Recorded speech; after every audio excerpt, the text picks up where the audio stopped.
American still kicking on. Yes, I continue. Where the heck did that come from? Me just having a purpose to my name. You know what I mean? I do music.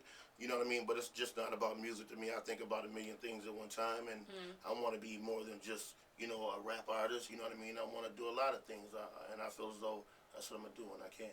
Okay. I'm releasing later on this year, 16/9/13/16. The first single off is Feather and Fitted. Okay. Say that again. 16/9/13/16. Is that next week's Lotto's numbers? I mean, what's going on? What are those numbers? It might be. Actually, it's a player code. They really spell pimp. What kind of feathers are those? I'm looking at this, and it's I'm dealing with Pelican right now. Pelican. Yeah. Isn't that like an endangered species? I'm a little nervous. Yeah, it is actually. Okay, so isn't that illegal then? It is. I had animal activists and everything, you know what I'm saying, tripped on my hat. But, you know, this is the one I specially made, you know, just for myself. Besides the other ones I make with, you know, regular bands on a Capone-like type style, you know. So that's some other fire stuff that I got going on. Okay. Now, I'm still looking at this hat because you got a lot of dang feathers on there. Are you feeling that or what? I don't know. It's really not my thing. The feather, I can't. It's so individual. Hey, when you get my CD, it's a feather in it for you too. Oh my gosh. Is that hygienic? Is that hyperallergenic? I feel like that has some type of like unknown, what is it called? Bird flu in it. So I don't know about all that. I don't know about all that. You can fly with this. I think I know the answer on this, but do you expect people to view you seriously with the feathers and with the name and kind of with all that you're doing? Do you expect people to say, okay, he's a serious like lyricist, or is this kind of gimmicky? Because I'm getting kind of like, you know, looking at the current things that are out right now, this can be contrived as very gimmicky. Well, I mean, you could take it like that, but to me, it's a movement. You know what I mean? And I look at it. But what if nobody's catching on to this movement? Isn't that a problem? Getting drunk when you were 6 years old? Oh yeah, you talking about my song, my story. Well, basically, I mean, the way I grew up, you know, and in my household, it was like, you know, gambling. It was like, you know, card games, stuff like that, and being around that stuff. It was like, you know, things. What were you drinking at 6 years old? I mean, it was like, you know, different stuff that was coerced for me to drink, like, you know, beer, gin, different stuff like that. But me as a person, even being a kid then, I totally felt though it was wrong for me to be doing that. It made me want to be a different guy.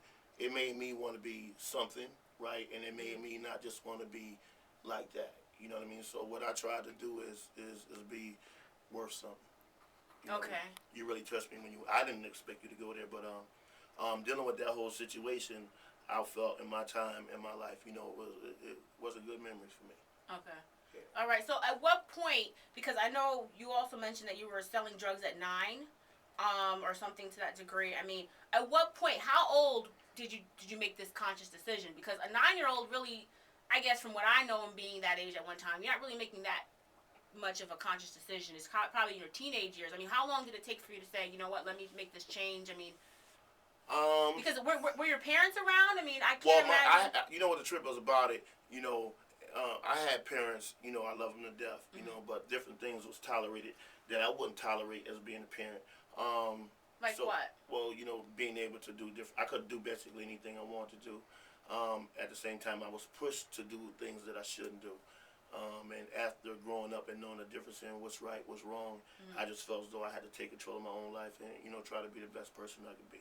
Okay. It's like you had a very troubled childhood then. Oh, definitely that. If you're reaching out to people in magazines. Yeah, definitely that. You know what I mean? I did have a troubled childhood. Like was there abuse? Definitely that. Okay. Oh, definitely that. You just messed me up on. I was about to say something else though, but the subject that you touched on just caught me off guard. So for the listeners, you know, since she got on the abuse situation, I'll say to any kid dealing with a situation that is abuse, you know what I mean? Be strong and you know, pray for the person who's doing it to you. Yeah. And it's light at the end of the tunnel. I have to ask this question because I know you're independent. And I know you have your own movement that you're pushing, but you have a lot of credits in the game. And what I mean by that is that you're I guess the fact that you are on so many soundtracks, so many involved in theme songs. Well, it's like the television stuff I did. You know, like I did a song in Mike Myers' movie, Transformers, CSI Numbers, OC, Without a Trace, and you know a few others. But even in doing that, well, first of all, let me ask this question: how the heck did you, as a obscure independent artist, most people haven't even heard of, were you able to get those opportunities? Now that's a great opportunity. Well, you know what it was is when I was I think it was on Broadway today.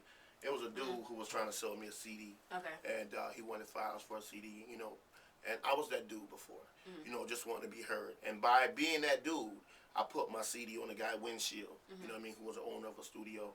And he listened to my song, and I started recording there, and it took me like 8 years to, you know, put everything into place. And what I did was, you know, got some decency about myself and the way I handled myself. And then the other opportunities, you know, just opened up for me. Okay, you need to explain more. Who who was the person? How, like, give me an example of how, let's say, for example, you got placements on any of these tracks. Like basically, I got out the door. I got it through New York, right?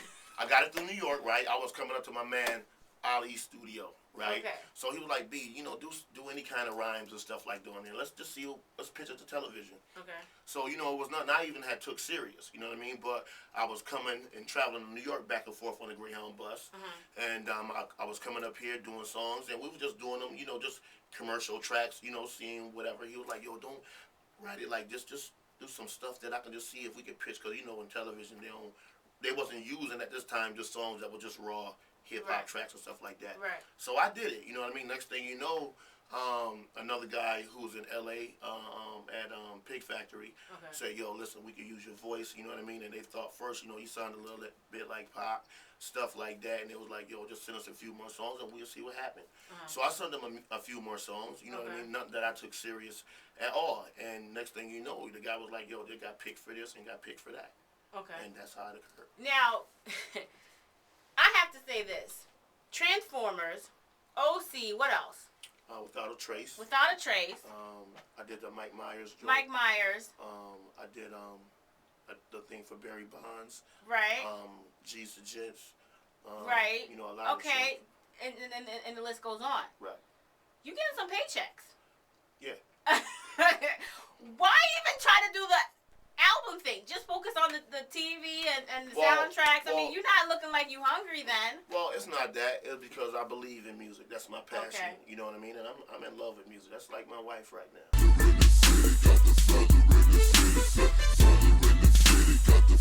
Got the streets in.